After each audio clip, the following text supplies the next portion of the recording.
And claiming today that he spoke with the IRS, and they say if Congress gets a bill to his desk by Christmas, Americans will begin to see a tax break by February. But just who would be seeing a tax break? Still being debated.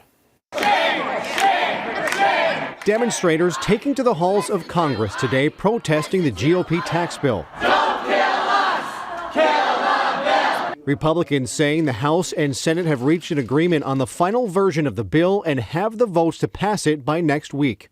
We want to give you, the American people, a giant tax cut for Christmas. And when I say giant, I mean giant. But nonpartisan estimates of the bill have said that while it will lower taxes for the rich, it will raise taxes on the poor and add more than $1 trillion to the deficit. What they're doing is dishonest in terms of telling the middle class they're getting a tax hike, when in fact they're getting ripped off.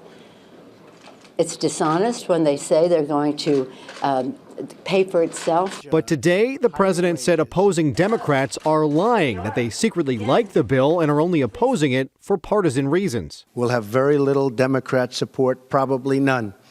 And that's purely for political reasons.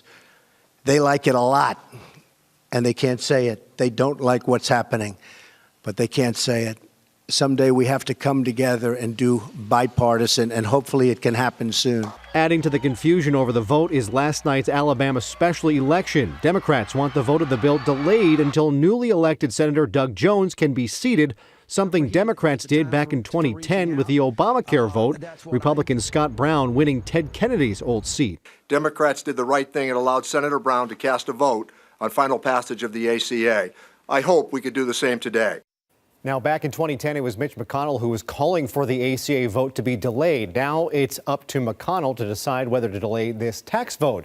And if you're looking for a hint as to which way he'll go, remember it was McConnell who kept a seat open on the Supreme Court for nearly a year, making sure Merrick Garland never received a confirmation hearing. So don't hold your breath.